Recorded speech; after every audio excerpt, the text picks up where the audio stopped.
good morning, good afternoon, good evening, good night, whatever hour it is that you entertain us. We want to thank you for ingratiating us.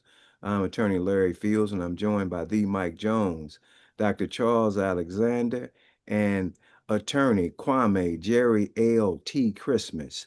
And we want to talk a little bit about some of the things that are of note. And one of the reemerging headlines that was of note this week was the former superintendent of Iowa schools, Dr. Ian Smith, entered a plea in federal court this week. And we want to let everyone know that we have not taken our eye off of this story. And I'm sorry, I said Ian Smith, but it's Ian Roberts. I apologize. But Ian Roberts, Dr. Roberts, we have not forgotten about you, and we still do not understand the full breadth of how things got to where they are from a rational standpoint. Politically, we know exactly what we're looking at. Socially, we know exactly what we're looking at. But we want to highlight some of the issues in that regard this week and bring everyone up to speed on what occurred. Dr. Alexander, good morning. Good morning. I believe he's in court on Friday, and his initial plea to these charges, and then charges center around him intentionally falsifying his citizenship status, and then the possession of guns. And so his initial plea was not guilty, but on Friday, to the ex-superintendent of Des Moines Public Schools, he pled guilty. It's kind of difficult to kind of parse out from the statements in the various accounts, but he acknowledged in court that he knowingly and intentionally signed the I-9, which is the statement of citizenship, and acknowledged that it was his signature. And I suppose that he acknowledged ownership of the weapons. And so the first, I think, carries the citizenship piece carries a sentence or a maximum sentence of 5 years, and I think that the weapons charges carry maximum sentences of 15. But in reading the entire narrative, it appears from Attorney Parrish's point, or it appears by his statements, that they were not on one accord, and that in his estimation they had a strategy to manage the gun situation, and that at some point in this process, per Attorney Parrish, that Ian's previous counsel indicated that his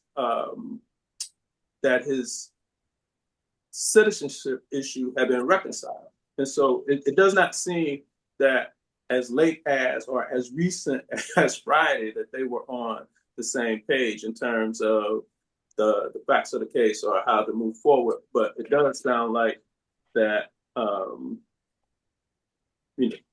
Parrish thinks that he has some more information that could be available or that could be useful as sentencing in May, and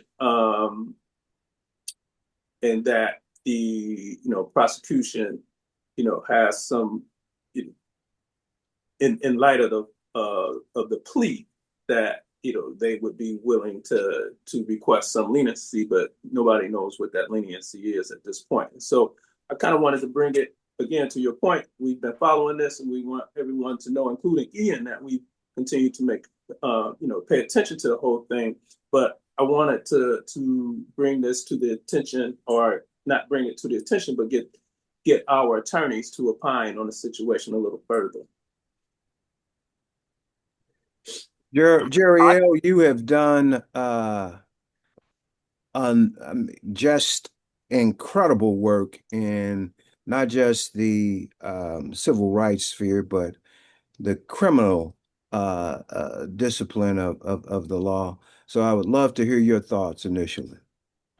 I think it's unfortunate. It's real unfortunate what's happening to him. And I think that it's important that we are paying attention and people are keeping an eye on the situation with Dr. Roberts, because you have to have individuals out here who are paying attention, who are keeping a focus on this, because he was a real asset to our community. And I think because of that, that is why he's been used as the poster child, because he has technical violations. This is nothing that's super serious that rises to the nature of how it arose. He made some technical mistakes, but it shouldn't even arise to this where he has to plead and take a felony in federal court. But they want to damage him to this level, and that's what they do to the most gifted in our community, and that's what we're watching right now. I think he did the right thing based on the circumstances, is taking a plea deal as opposed to going to trial, because in this atmosphere in federal court, as conservative as it is, there was a high likelihood that he was going to be found guilty, and then they were going to then punish him even more severe for going to trial, for exercising his constitutional rights, because he has a right to trial. But unfortunately, if you exercise that right in certain venues, it's going to be more lethal for you. And so it was smarter to take the plea deal with hopefully him being a first-time offender, that there will be some lenience. And I would think, especially what they're trying to do is keep him in the country and figure out how they can do that. And I'm sure pleading was going to have to be one of the conditions to any kind of proposition about him staying in the country, or even having an opportunity to come back to the country if he has to leave for a certain time point. So he really didn't have a choice, and that's just unfortunately the type of pressure that this country can put on you. And and the thing that we have to keep in mind is that we've normalized an illegitimate system. And this system is not legitimate. No one in their right mind. Not at all. It's not legitimate. I mean, but we've normalized the mass incarceration of our brothers and sisters. And I mean, Right. as if it's nothing. And we've normalized the first fired, last hired mentality. We've normalized the discrepancies in funding for our schools and institutions, even when you have a similar public institution like Harris Stowe here in St. Louis and the University of Missouri St. Louis, and the discrepancy in funding and support and the physical plants and the programs offered. We have got to delegitimize this system. Mike, I want to go to you at this point and get your thoughts on the situation as it relates geopolitically. Okay, and obviously, I'm not a lawyer, but I basically agree with Gerald's assessment of his circumstances. We have, to your point, Larry, we have normalized the American injustice system. But that's not even the system we're operating in anymore. Okay, that in that normal injustice system, Peter had the deal that Gerald was talking about. I mean, because it's a misdemeanor, it's grossly overcharged, it's a technical thing, And the only reason it gets ramped up like that is somebody's got another agenda. Because even in the normal injustice system, that wouldn't have been the charge. Okay, because it just wasn't worth the paper that you had to expend to do it. But the illegitimate justice system has now been hijacked by the worst people in America. And so what was the norm in terms of behavior that you could expect even when it wasn't all correct, but you could kind of calculate and predicate what you needed to do because there was some normative expectations that usually held up. Not fairness, but you could figure it out. Trump and his minions have truly weaponized the criminal justice system. And the last time the criminal justice system looked like this was when J. Edgar Hoover was in charge of the FBI during the civil rights movement. So we've been here before.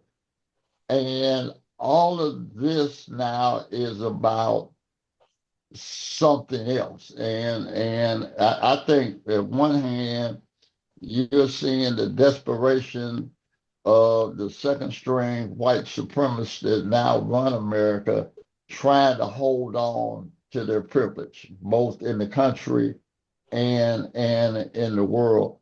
And everything you're looking at, because ICE and the Border Patrol is just the 21st century version of the Ku Klux Klan and vigilante posses that have been deputized to terrorize people. So all of this has happened before in America, but most of the people alive today have never seen that America, and we don't teach history, and people wouldn't believe it when we teach it. So they say, "Oh, that couldn't have happened like that." I know it wouldn't happen like that. Yeah, it happened like that all the time. And for every bit of progress we or anybody else has ever made in America, you get this wave of white reaction. The reason we got Columbus Day and Italians became white folks was the lynching of Italian immigrants in New Orleans in the 1880s, 1890s, and it was a world scandal. And whoever was president at the time apologized to the Italian government and made Columbus Day a national holiday. Okay, that's literally where that came from. And so this is all part of the reality of America, and he's gotten caught in that kind of paradigm.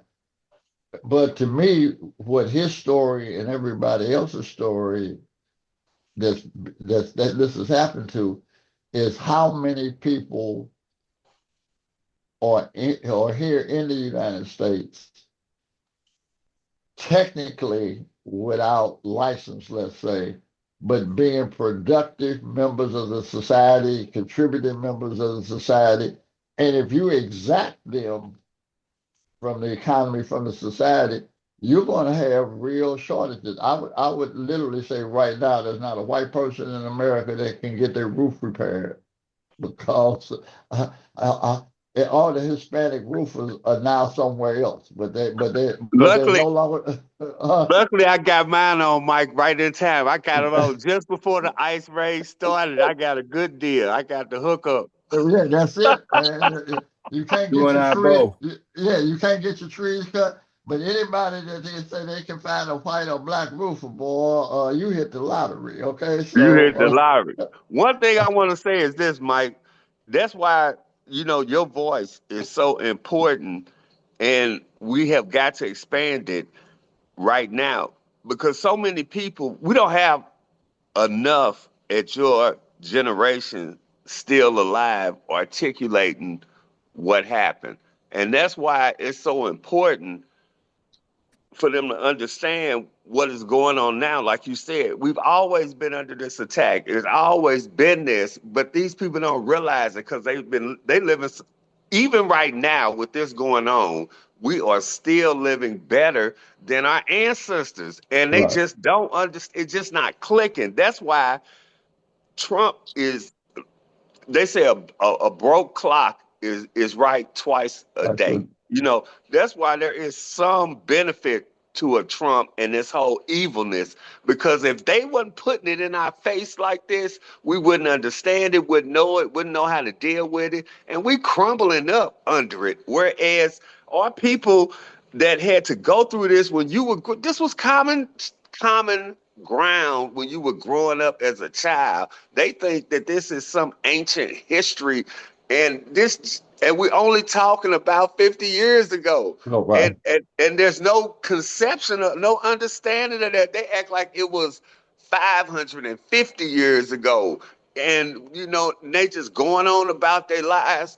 I listened to I don't know who the player was, but he was talking about how he blew through 20 million and how 20 million ain't really no money. Are you a damn fool? You know what I'm saying? You had 20 damn $million and now you don't have nothing. And you on a podcast telling people 20 million ain't really no money. You just a fool. You were a fool. And they listen and believe this kind of stuff. And it's just up. And the fact that he had 20 million to blow. If you know, can Right. you imagine having that conversation with Frederick Douglass? I you know, one of the things that you can count on is if you manage or coach a professional team, or you a public official at a high level, if you don't own the team or die on the job, you'll ultimately get fired. Okay, I mean, because that's just the way Mm-hmm. stuff. That's your and so yeah. Even in my career, I have had parting of the ways, right? Because it's the way stuff goes. And but I remember on one occasion, somebody, and this was when I was a whole lot younger, say, "Man, oh man, it's really tough, man. You getting messed over." Now, at the time, the person said that to me. I lived a half a block from Forest Park on Aberdeen. Uh, uh, I had been flying in and out of Washington. Uh, uh, uh, uh, 400 people worked for me. I was responsible for a $50-75 million budget. And this is like in the 80s, okay? That's how long ago it was. I said, "You mean you're telling me?" He said, "Yeah, they're really screwing over you." I said, "Do you know how many brothers would say, raise their hand and say, well, y'all screw me like y'all screwing Mike?" So the reality is, Gerald, that's what you're talking about, man. I mean, at a certain point, you can talk about the injustice of the system, but but you got to also kind of put it in some context, and stuff happens, and you're right. To blow $20 million, you're stupid. Okay, at the end of the and Pat Riley, I think, said this. He said, but everybody in the NBA was broke at the end of their first contract. Okay, when you're going into that last year, that you get that 3-year rookie contract. He said, going into year 3, everybody broke. You know, you bought your mama a house, you own 6 cars, all the stupid stuff you do. He said you can tell the real professionals is they get real serious in year 3, and everybody that gets to the second contract, don't none of them get broke no more, okay? Because they understood, you know what, I was really about to blow, to kill the goose that laid the golden egg. Let me get my stuff together after that. And part of it for me is we become too bourgeois and middle class. And we don't raise our kids to be good hustlers no more. Okay. And a good hustler is just playing the And can I, angles to, excuse me, yeah, can I give you one certain example that relates to today? When I was growing up, we damn near got frostbit on a day like this going out shoveling snow. no, I right. remember it, being in, sixth, seventh, eighth grade, we would be out shoveling this snow, me and my friends, $20 a house. We do the walkway and the driveway. Right. We end up $200-300. Right. You know what I'm saying? Right. Right. Nobody knocks on your door now. At all. At all. Are the driveways not Nobody. getting shoveled? Hmm. Are the driveways not getting shoveled? No, they not. Unless Somebody with Driveways a are like a getting truck can shoveled. do professional it. service, Yeah. will come and do it, but So no you have to kids. account for technology, Gerald. That is No not simply kids. that. That is not simply that. Oh, I think it's because of that they're not teaching their kids to be Why entrepreneurs or would I anything go like that. shovel snow when my neighbor has a snowblower? No, ain't nobody got snowblowers here. We ain't So the that yards technical. are. So how are the driveways getting shoveled? They're like the people that cut the grass. Some of them Precisely. will come, huh?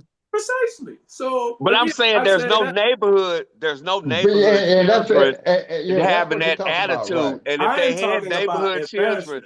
No, if they I had am. neighborhood children doing that, people would pay those kids to do it. I'm saying the kids they're not being programmed at all to be entrepreneur like that. That's the problem. And wait a minute, and I think we're as I became a better writer over the last 10 years, I got to be real precise on the way. I think our problem is we all want to be entrepreneurs. What you're Mm. really just trying to be is a good hustler. Okay, and my father used to say, what a good hustler trying to do is make a day. And the whole thing is, what can I do today to be okay to make me better tomorrow? And we've lost that edge. We walk into situations now expecting things to be okay, as opposed to walking into situations saying, they go cheat, they lie, but I still got to show up and figure out how to win. So I got to beat the cheat and the lie, because that's gonna be in the rule. That's gonna be in the dynamic of whatever this engagement is. I don't expect to be treated fairly. I don't expect it to be a consistent fair thing. Now, often it is, so you're pleasantly surprised. But your plan is based on this shit is gonna go south. And And so it should be based on a realistic listing, right, framework of what you're dealing with, but we do right. not have a realistic framework. In fact, we believe in, and we have a false mindset of inevitability. And speaking of that, let's transition directly to the Davos gathering that just occurred. And we had a harsh reality.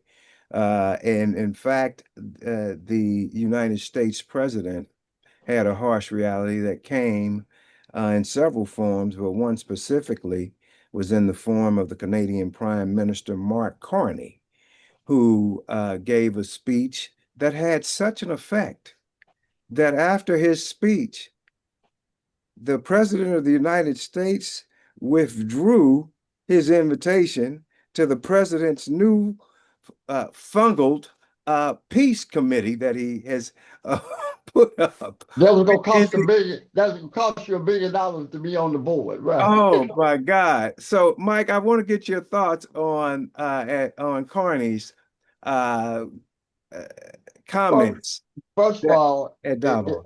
it's a great speech that everybody black ought to read. Matter of fact, it was such a powerful speech. It got printed in newspapers all over the world, like front page. Not a summary of the speech. The speech, here's what he said. Because what he said is this myth of rules-based society, all that, that's all been a lie. It's the strongest taking advantage of the weakest, and we've all been caught up in that, and so the game is over. Basically, we ain't playing no more, and y'all shouldn't play no more either. And the bottom line, uh, uh, he had this great comment. Nostalgia is not a policy. Okay, romanticizing the past about what it was. So first of all, it wasn't true. But even if it was true, it ain't true now. So deal with right now. So there is a lot of, and basically what he told the president of the United States is kiss my ass, if you really want to know the truth. And what he did was 2 weeks ago, he said, oh, who make the best electric cars in the world? The Chinese. They buying a ton of electric trucks from China. The Canadian pipeline that they've been trying to build forever down to Texas, that shit's gonna make a left turn, a right turn, and go to the west coast of Canada, up around Vancouver, and the Chinese will take that oil. Okay, and the other thing is Trump, and between the greed and the stupidity, uh, Trump is talking about Venezuelan oil, which is heavy crude, difficult to pump, all that kind of stuff. But that petroleum is not going to be the energy source of the future. It'll be solar and other things. The Chinese are electrifying Africa as we speak today, based on solar energy, because they now control uh, uh, the infrastructure for that. They make solar panels cheaper, better than anybody else on the planet. Okay, the United States is on its way to becoming an obsolete, irrelevant country because it's got second string white boys running it. Okay, you can make a book on that. And all I would suggest is the Russians need to save a seat next to them in the countries that in the room where countries used to be big powers. The United States is going to join what used to be the Soviet Union, and a country that, and I'm not talking about morality now. I'm talking about any serious people. You cannot be considered serious people when you permit folks like Donald Trump to be in charge. And nobody would take you serious. And I would say what you are looking at is, in the United States with Donald Trump, you're looking at a country that's a dead man walking. Now, it might not happen all in our lifetime, but you just saw the egg just get cracked. This is Humpty Dumpty falling off the wall, and you ain't gonna be able to put it back together. And so at that point, I would say God is good. Okay, that's my feeling about it.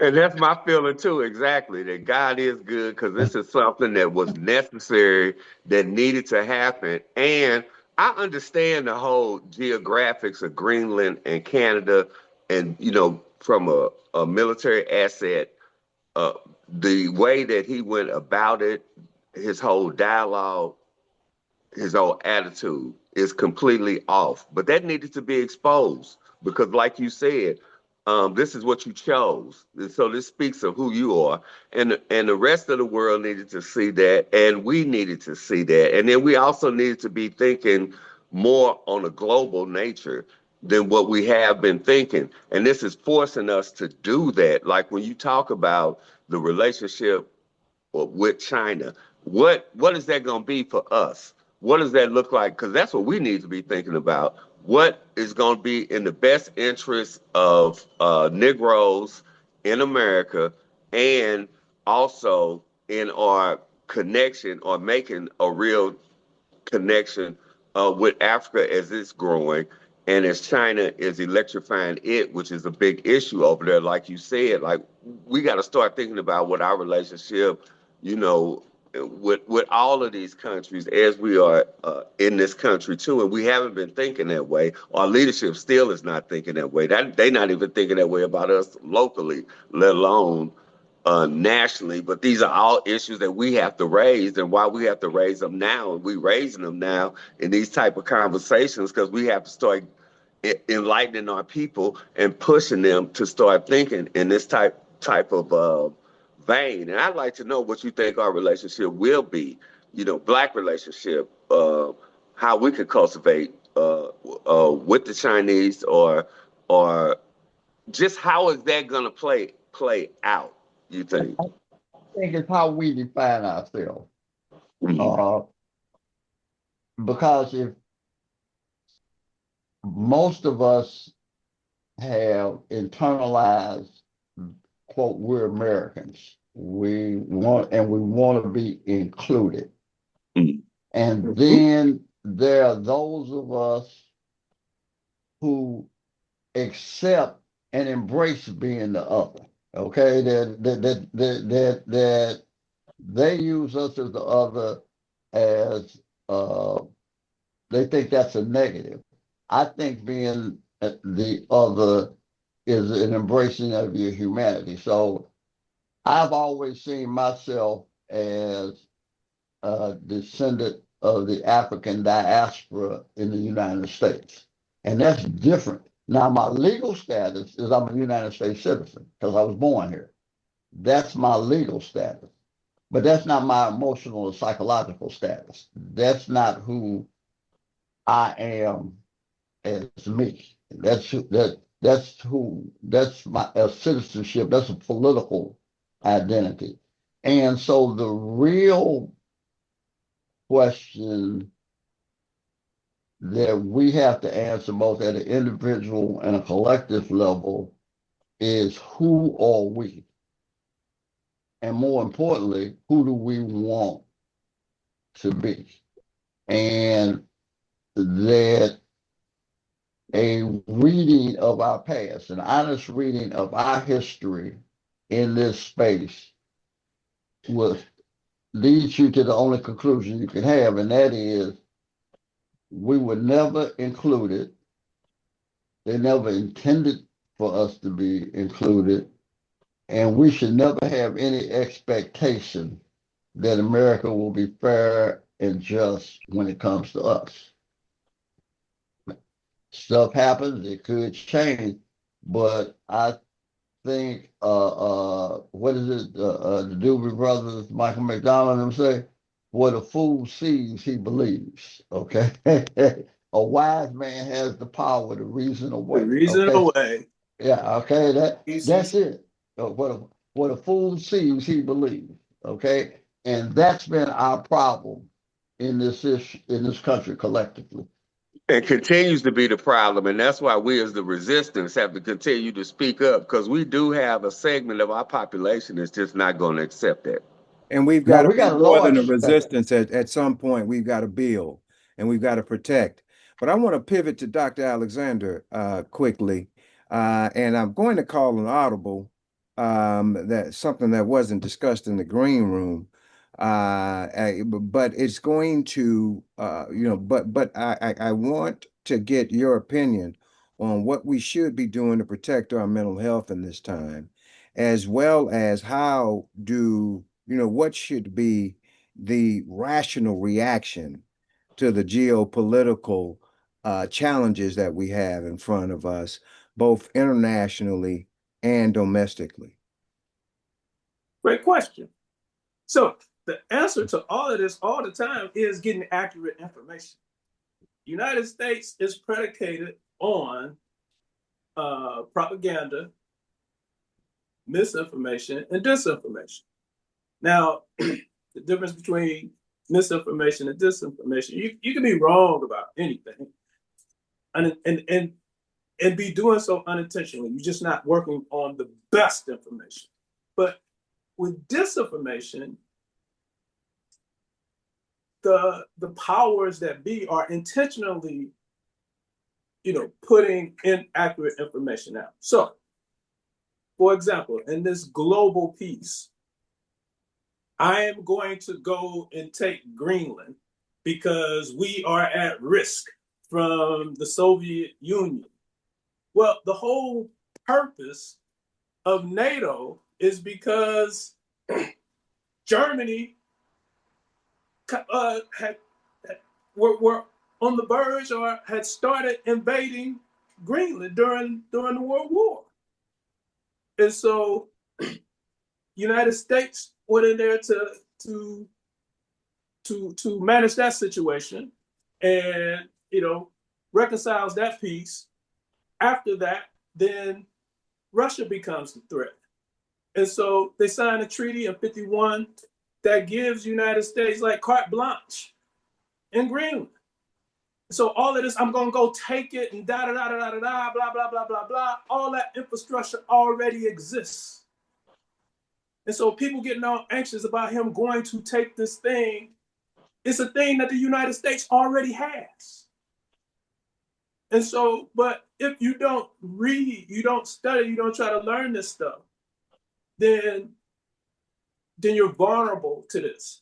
And so, and this is a part of this thing where you can see the effects of the ongoing pressures and onslaught where, if you shoot enough Black folks and you jail enough Black folks for trying to inform Black folks of what Black folks need to be informed of, eventually folks are going to view that stuff as not in their best interest. So we didn't just arbitrarily get to a point where we're indifferent to these things. And so you mean that B.F. Skinner experiment? Classical conditioning. Yes. That works. Okay. If I vote, I get shot. If I read, I get lynched. This is classical conditioning. This is what 400 years of classical conditioning looks like. Exactly, Dr. Alexander. And I tell people all the time, like, we'll be in conversation and they'll say things like, well, Black people don't read or they don't write things down. And I have to remind them that there was a time period that if we were caught reading, we were killed. If we were caught with documents on our person, we were killed. So these habits developed for a real reason of safety to save your life. So you have to, we just are in the first generation really of being safe to write things down and to publicly exude ourselves about, what we've done and what we are able to do. Because there was a time period where if we had tried to do that, we'd have been killed. We'd have been lynched. You come walking into town talking about what kind of doctor you are.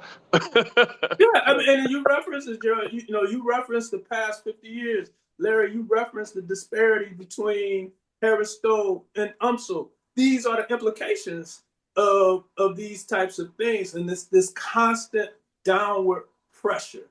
Mm-hmm. And so where we get tripped up is that,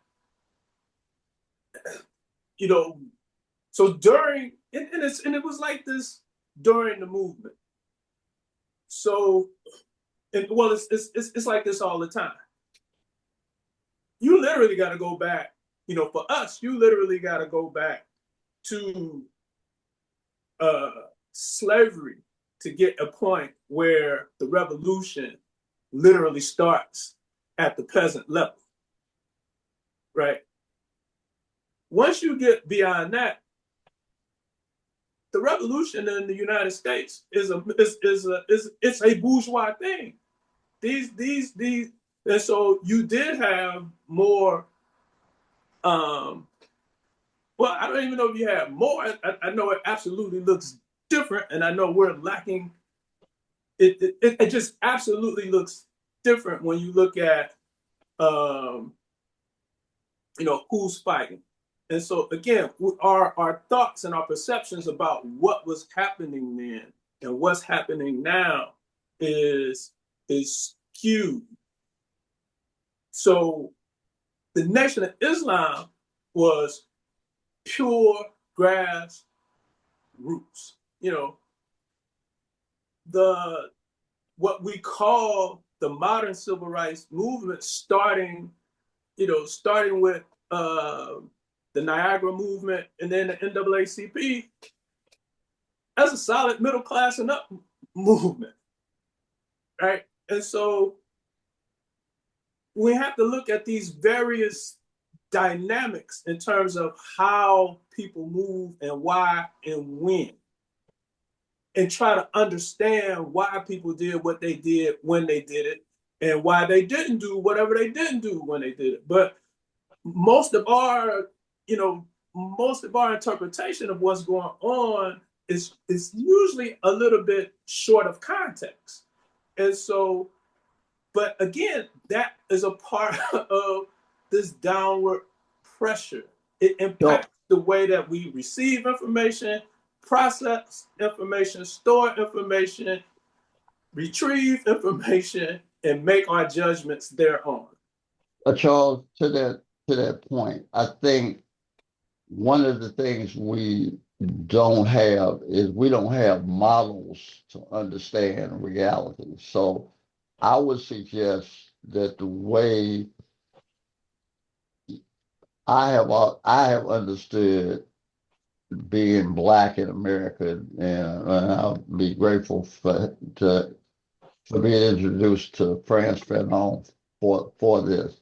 That if you think about Black America as a colony of the United States, then all of our resistance, even middle class bourgeois resistance, was anti-colonial. Because even in those other spaces, whether it was grassroots peasants or the bourgeoisie, they were all anti-colonial. And we're really talking about the British, because that's the ones who really had the global empire. Spain, France, everybody else fell off by 1800. I mean, they were gone after 200 years. The British stayed around 400 years. But when they no longer could be the naval military dominant power they basically created the Commonwealth. And the Commonwealth redefined how the empire worked. So you're not a colony anymore. You're part of the Commonwealth, but the king and the queen is still the queen, though. So Britain is still where you look to, but in that Commonwealth, domestic elites in these colonies got expanded privileges. So it kind of took the whatever revolutionary or revolt vibe they might have had, because revolutions have always been a combination of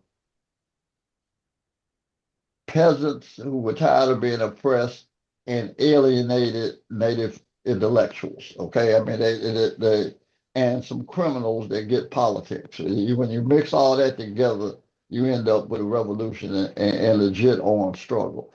So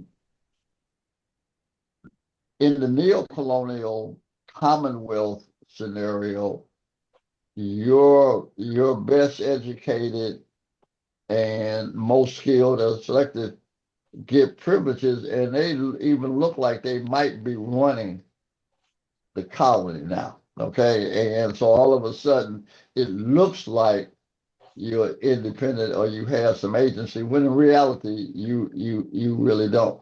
And literally, it's only in the last 15, 20 years that these British colonies are withdrawing from the Commonwealth.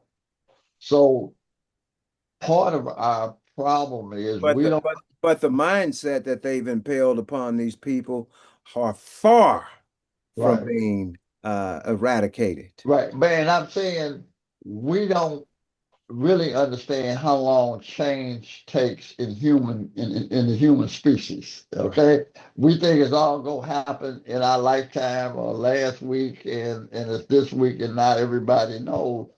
And if you look at the history of Homo sapiens, it took a couple 100,000 years to get us to walk around with clothes on and stuff. I mean, if you so fundamentally, agriculture is 6 to 10,000 years old. Before 10,000 years ago, there were no settlements. The reason there wasn't settlements is because people didn't know how to grow food. They followed herds and went with whatever and went to different environments depending on what was growing. So 10,000 years ago, you couldn't have found a city or a large settlement. So that came when somebody invented agriculture and you could grow food, and it didn't take everybody to grow it. And with that, you start to get class divisions and you get a leisure class. And by leisure class, all sociologists or anthropologists mean is people don't have to work all day to eat. Okay, so that's where you get philosophers and high priests and architects from. So, because somebody not got time to think about that, because they ain't got to worry about how they gonna eat tonight. And to your point, this past week, I think it was last week, Museveni was reelected as president of Uganda in what has been described a horrible display of anti-democratic exercises. He kicked out all of the supposedly neutral observers of the election. His opponent was arrested for 4 days and chased out. He has been And still expecting to be killed. yeah, exactly. And he being Museveni, has been a friend of the former colonists, Britain, since he replaced Idi Amin. So this is we are still experiencing the colonialism that we thought that we were, as you state, Mike, we thought that we were going to eradicate back in starting in 1957 with Nkrumah kicking out the colonists of Ghana. And the mindset is worse. The bloodshed is worse. So, yeah, we have a lot of work to do. But the thing that I think we need to all note, and particularly reflecting on our call that we had with the gentleman that we formerly call Willie Ricks, and we know passionately and fondly as Mukasa. During the show that we did with him a few weeks ago, his recall, his acknowledgement of international leaders that he was in community with is unlike anything we've seen in recent times. And so we have been cut off from the rest of the world. And the notion of Pan-Africanism is almost a foreign concept at this point. Correct me if I'm wrong. But Have we been cut off, or we just don't have an interest in it? Hold But on. I think our thought about it before was overstated. And so What do you mean by that, Doc? I suppose I don't know that our Pan-Africanism is less. I think it might look different. We got more folks going back and forth and doing business than probably any time we've ever had before. Now the issue is, are they bringing that into? Are they making that a part of their overt political statement? Probably not. But are they going over there and doing whatever? Because that's a part of the Pan-Africanist piece too. That is a part of it. That is a part of. But the point, the issue is, so you mentioned Nkrumah. We got to go back to Bandung, and we got to go back to the non-alignment movement. The problem with us as a colony is his enemy is our enemy. We are aligned, and We are misaligned. we are incorrectly But we've aligned. always been misaligned. And so even when we talk all of that stuff, we really only talking about Stokely Carmichael. We're talking about the baddest dudes we done ever had. We ain't talking about all of us. And we keep acting like all of us was lining up doing that. And that is a blatant lie.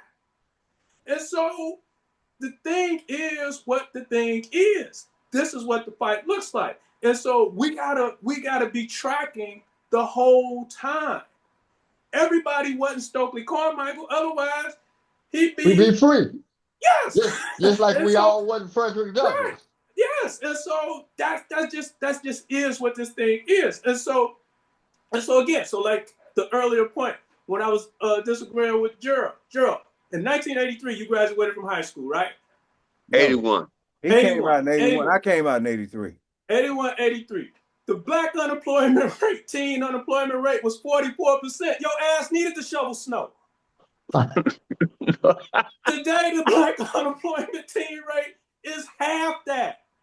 And so they working in other places. They not shoveling snow. You can get on the Wait a minute, internet. let me tell you this, You can Dr. get on the Alexander. internet and hustle When I that was shoveling- sweatshirt for $10 right now. When I was shoveling snow, I wasn't even eligible to work. I was younger than 16. That's what I'm talking about. What I'm saying to you is that dynamic has changed, and we're not paying. There are many reasons why that is not happening. Now, the issue is we are still facing that downward pressure. And we act like we aren't, and because they hustling different, we say they not hustling. A guy can hustle that shirt that you're wearing right now. If he got two of them, he can make $20 in a minute. It takes 15 to 20 minutes to shovel the driveway. Why would he be doing that? When he can either be hustling some clothes he already got, or some art, or some games, or what have you, or he could just be working when working wasn't the same option 35 years ago that it is now. So there's the thing is more dynamic than just what they are and aren't doing. Charles, No, wait. maybe we're gonna have to agree to disagree on that one. Well, here's how I want to bridge you all the gap. Because Charles is alluding to something indirectly. It probably needs to be really risen up to the top to have the debate. You never hear a Black conversation about the impact of technology. I mean, if you really want to know what changes culture, economies, the sociology of human beings, it's technology. You invent the printing press, you invent the plow. I mean, literally every time somebody does something like that changes the way people relate to each other and how they make a living and live, you literally get seismic change. So if you really want to know what the last time something happened like the internet, because obviously the internet has changed the way the world works and how people relate to each other, it was the printing press. I mean, literally when everybody, the reason everybody learned to read because everybody could have something to read. But before then, the way books got produced was somebody had to copy it. So technology fundamentally changes culture, politics, and how people live. And if I had a critique of us that I would give us a poor grade on is the Canadian Prime Minister said nostalgia is not a policy. You study the past, you don't live in it, okay? And that's a fundamental weakness of how we approach America and life. You need to be aware of all of this, but we're all here fans of Miles, and I think his thing about what do you play next is always the question. It ain't the note. That's why I said there are no wrong notes. It's all about what you play next. So given this, now what? Now that's really even this moment with Trump and all of this. Given this, now what? Because this moment has already happened. Staying in this moment, you ain't gonna change it. It's And part of the history. It's defining where you are now. So the real question is, what are you prepared to do now? What are you trying to get done? And then you make adjustments based on circumstances consistent with some theory of the case that you're trying to basically implement. And that's why at some point you have to have an intellectual frame of reference. Everybody in the church don't have to be a theologian, but they all got something to believe. But somebody's got to be a theologian to make what's complicated simple enough so everybody can understand it without doing real damage to what the larger intellectual framework is. And and I that's would why say, that's why I want to go back to Dr. Alexander and everyone else with respect to how to build in this moment. I've got a theory on it, but from a mental health standpoint, and we continue to resist. That's fine, but you got to resist and build because you're still subject to the dictates of someone else unless you have a plan to build. And you're also and uh, the rope-a-dope is not a wholesome strategy. We've got to at some point go on offense. And so in order again to be able to manage the onslaught, you got to be starting with correct information. Period. That has to, again, you got to level set. That got to be your baseline is accurate information and an accurate assessment and analysis of the playing field. You got to start there, and then you engage your processes from that point forward. But it's kind of hard. It's literally it's hard, to build and fly the plane. It's hard to build and drive the car. So you gotta get stable in order to build and to do that. Now, the other piece for us is most even when you look at the election and you listen to the various positions that folks had in terms about why they was going to vote, why they weren't going to vote, and I'm talking about Black folks. On both sides of this thing, it was saying what they're going to do for the middle class.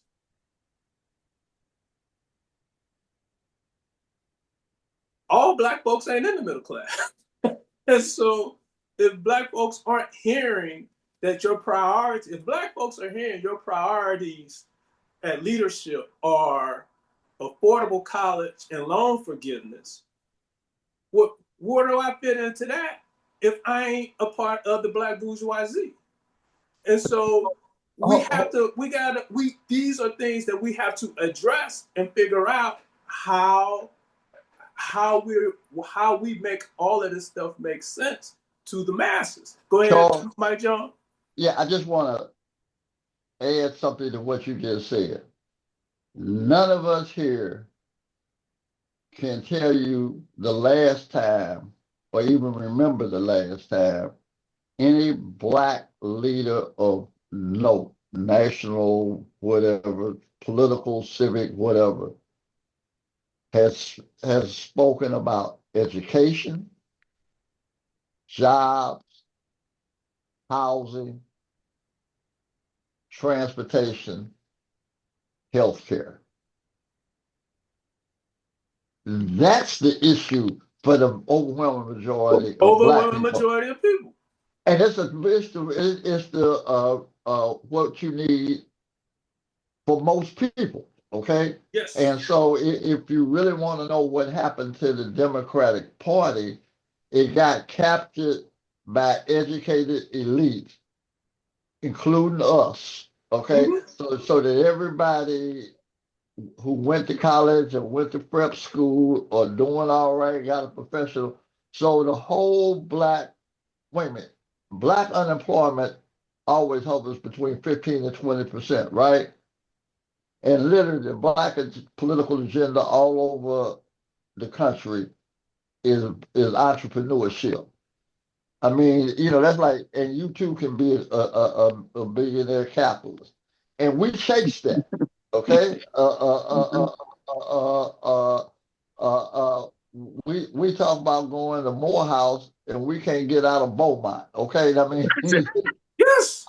okay, so the really, I believe if you can make Beaumont and Sumner work, you can figure out how to get to Morehouse. Okay, Right. but if you can't make Beaumont and But you Sumner got to do work, that part first. yeah, right. But we're not dealing with these core foundational issues that all people have to have addressed if they will have a chance at any kind of success or survival. And I the Black it's Carter G. Woodson's miseducation of the Negro and his critique, and ultimately Du Bois's critique of the political tendency, but his critique of educated Black elites and their agenda. Because if you think about the civil rights movement and integration, you had poor Black folks getting beat up, going to jail to integrate restaurants they couldn't afford to go in. At the end of the day, half the shit we made agenda couldn't nobody Black afford. And, So and I'm gonna let you get back to that, Mike. But I just wanted to reiterate, and this is something that we've said before, is like, again, and when you're dealing with the miseducation of the Negro, nobody looks at that work as you just called it. It's a critique of the Black professional class, but nobody's saying that. That's what the book is. E. Franklin Frazier's The Black Blues NYC. It's a critique of that class. That's what the book is, right? But go ahead, sir. I interrupted you. now that was it. That was my only point to add, to put some meat on that great bone that you had produced. That's all. So as we conclude the show, And right before you conclude, I did want to jump off when he talked about that, with politicians and with St. Louis also. Brandon Bosley was found guilty this week of wire fraud and lying to the FBI agents. And I thought what was so interesting about it is that the jury deliberated for a long time before coming back with a verdict. And when they interviewed him, they were ultimately saying it was the video of him talking with the Arab at the place where he was going to have the car repaired at, because he wanted him to up the estimate so he could get as much money as he could from the insurance company. But what was interesting, this is the same Arab who also sent John Muhammad to jail, Jeffrey Boyd, and Lewis. Louis Reed. And I just thought it was, just interesting. Was that a coincidental pattern, attorney? No, I mean, this one Arab comes in and, because he picks up a case and then he goes undercover and, takes down 4 elected, Black elected officials in our community. And I need to research, but I think he never got sentenced. He's still free. And so again, this is what these people do. If they could go and take dude out of Venezuela they can go and tear up the north side of St. Louis. Right. This thing is not complicated. But this is the balance or the benefit of history. Not to say that we did it, but to understand what we did. And so we keep doing these same things and falling for these same things because we're not doing all of the processes. And part of that process is to level set and understand the information and build upon that, to And take to the look for good patterns. and get rid of the bad. And look for patterns Look for patterns. But and recognize your ability to do that is a function of the stress too. it. That is a function of the stress too. And so, then that's also for us, this other question I asked you, Dr. Alexander, is that I don't know what the overall psychological impact that is on the entire, St. Louis metropolitan Black community, because we've seen now, five Black elected officials all taken to jail back to back, with Alfred, including him, and now And look at the Brandon lynching that Boswell. Kim endured. Right, but she didn't, the one key thing is that she did not end up in jail. But Yeah, it's but still the you same don't trauma. I get it, you but do not I have to think it's a different incarcerate a trauma. person to lynch them.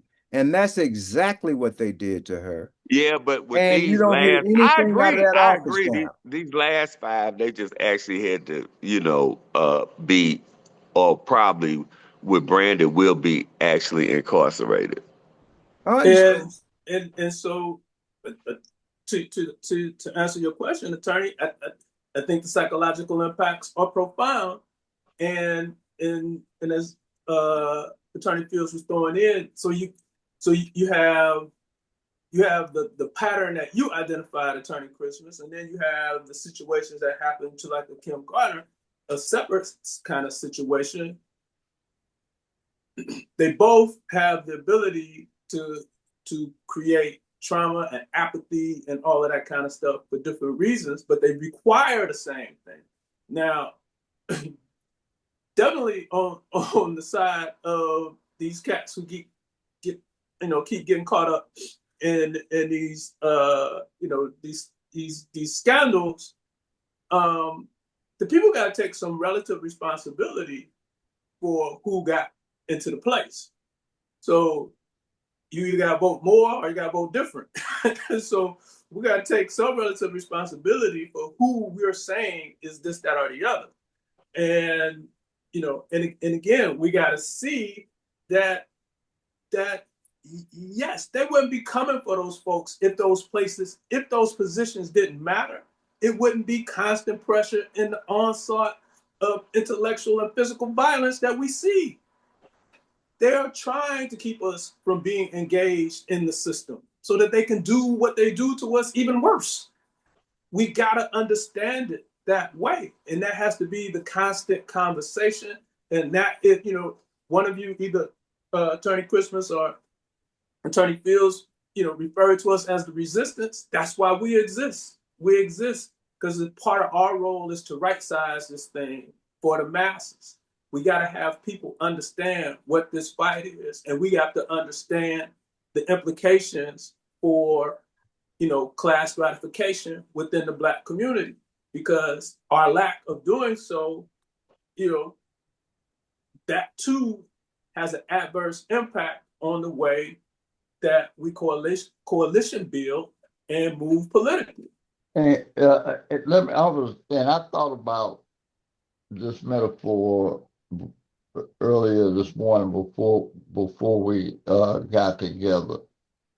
But we have to take some responsibility for that.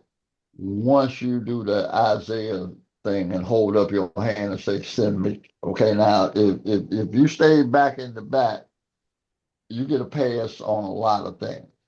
But when you put yourself out there, okay, either because you wanted to go or you accepted the call, they came and got you. And that means you got to put in a different kind of work. And since we all ball junkies, I thought of it like this. You got people say, I want to be a leader. You know, I want to be a politician, whatever it is. I want to be that. That's like somebody saying, I want to be a ball player. And whatever I have to do, well, you got to put in the work. And you live in a neighborhood where the gym is open, rec center is open 7 days a week for 12 hours. And your ass ain't never in there, but you still say you want to be a ball player. That's the goddamn problem. If you really want to know the truth, that's the damn problem. Mhm. Okay. And until folks willing to put in the because to be a ball player, when everybody else is out doing something else, your ass is in the gym. Kind of got to go about this like Kobe versus AI. That's right. Okay. And the reason you better than everybody else, because you outwork everybody else. If the talent is all equal, the skill set ain't gonna be, because somebody's putting in more time. And the people who put in the time don't end up with the Arab going to jail. Because they just ain't that stupid. Okay? Exactly. Because while you was in the gym, somebody older is watching you work, or you watching them work, and say, can I work out with you? And then I start asking you stuff about, how did you do this? What was that? Well, I got that from the old guy. You might have heard of him, but you're too young to have seen him. And so all of a sudden, that whole knowledge about this game in this neighborhood is transferred to you because you put in the work. You showed up to put in the work. If your ass didn't put in the work, that shit's supposed to happen to you, because I can't afford to have you in the game for me. Ooh, ooh, ooh. Now, that's the Natural way I look selection. at it. Mike said that was just natural selection. Yeah, that's exactly what I'm saying. I agree 100%. That's Because correct. we couldn't afford to have them in the game for us. No. If you don't know what to ask from the Arab, you darn sure don't know what to go and ask from me. Exactly. You darn sure, and you darn sure can't put a plan for it. Let's go ahead. And unfortunately, we still got a whole group in there that still don't know the answer, And, don't know and, how the, to ask, and don't know the and, answer. and the gym is still open. The gym is still open and empty. It And is I'm Right. still open and empty. I'm going to conclude by saying this. Nothing has changed since Martin Delaney was kicked out of Harvard at the behest of his white medical students protesting. This past week, we had our Morehouse brother, Professor Jeffries from from the Ohio State University, speak at WashU. He gave just an inspiring to-do list and a great snapshot of where we are. Present in that meeting was the dean of the medical school of Washington University. And after the speech, there was a fireside chat, and Professor Jeffries made the statement about the need for institutions to resist in times like these when diversity and equity is being attacked, and how it is important to use your endowments in times like these. And he stated that WashU has a $14 billion with a B dollar endowment.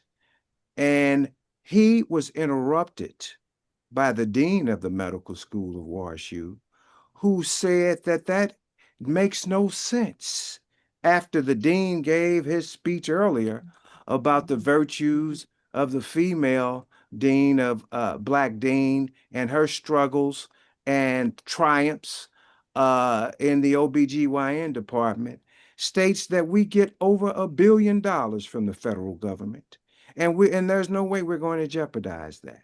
So he, unbeknownst to himself in real time, reasserted the plight and the stance that reminded me of Mike Jones' statement. And I asked Jeffries afterwards, has there ever been a time when the white establishment has defied the dissent of white folks in the favor of black folks outside of the two times in which Grant with Field Order 15 and Johnson during the Civil Rights Movement, and Professor Jeffries in his pundency of brilliance looked at me and said, you know, I don't think so. And we were just given real time response to that. So we need to understand where we are. And if we How don't, did they respond to that, Larry, one when he second, said Gerald, that? and in addition to that, if we don't understand that we are a nation inside of a nation, we need to at least understand that we're a colony inside of a nation and move on. Go ahead, Gerald. I was just going to ask, how did they respond when he said that, when he interrupted him and said that? He of course, he gave him the necessary pushback, because just like the shirt that you're wearing, he has the same pedigree that you have. And that, you know, he's one of our Morehouse brothers. But go ahead, Dr. Alexander. I think you wanted to say something. Yes, I wanted to share something. Colored people of today are not the colored people of a quarter century ago, and require very different means and measures to satisfy their wants and demands and to affect their advancement. It ain't the same today as it was 157 years ago when Martin Delany wrote it. That is a statement from The Condition, Elevation, Immigration, and Destiny of the Colored People of the United States, written by Martin Delany. And so it was apropos that you just referenced Martin Delany, because yesterday marked 141 years since his death.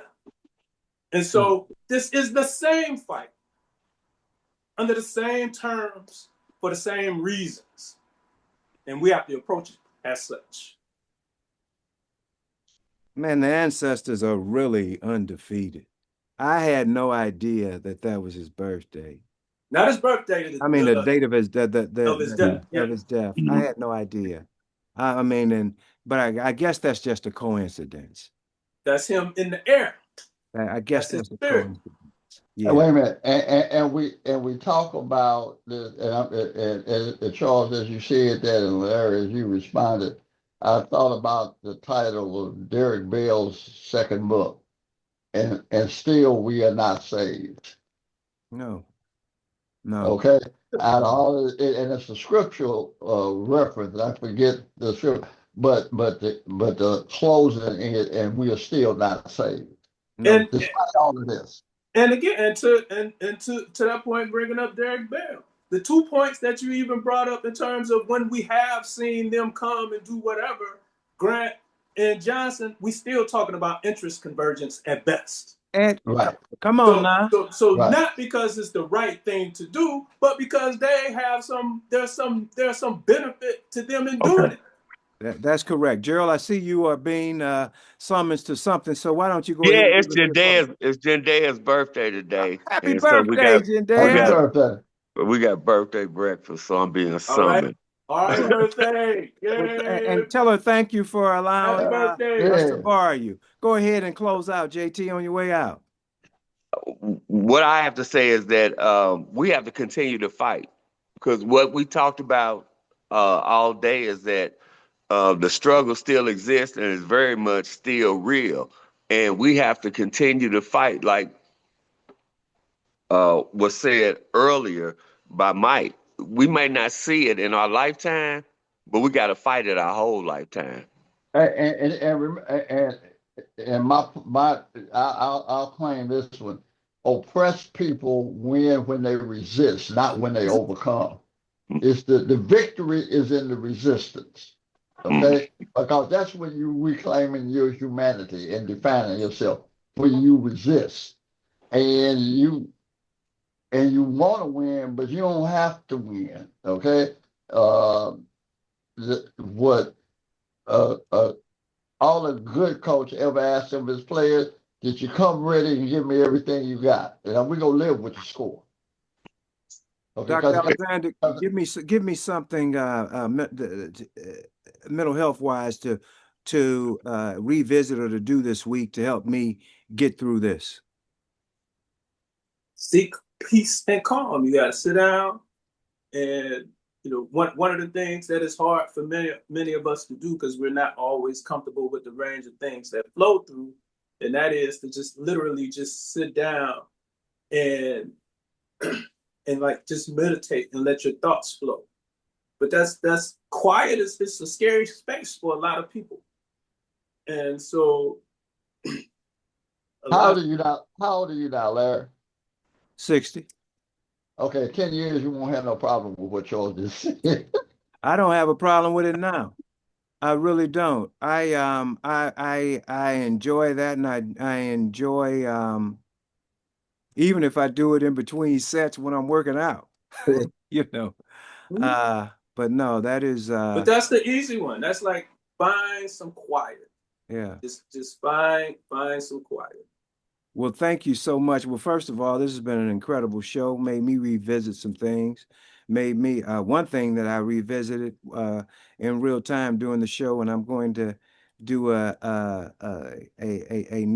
another review of was the Niagara movement. I haven't studied that in a long time, and that came up, and I hope that there has been something during the course of the show that resonates with everyone like that. So we want to thank you for tuning Yeah, into Level Set. Go ahead, Mike. I was just gonna say that, and this is something that I mentioned a while back, but when Charles talked about Martin Delaney, I thought about it. We really do have a body of work by Black thinkers that speaks to all of this and has spoken to it for the last 200 years at a minimum. Okay? At a minimum. Okay? Working on 200 years. And literally everything you need to know. Everything, I mean, at an intellectual level. I'm not just talking about the historical facts, but from a frame of reference, from an intellectual understanding, already exists. If you know these brothers and sisters, you know who you are. I mean, it's impossible not to know them and not know who you are.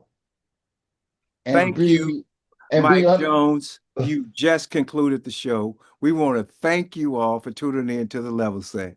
Mike Jones, we want to thank you for being undefeated. And if it's the Lord's will, we shall see you all next week.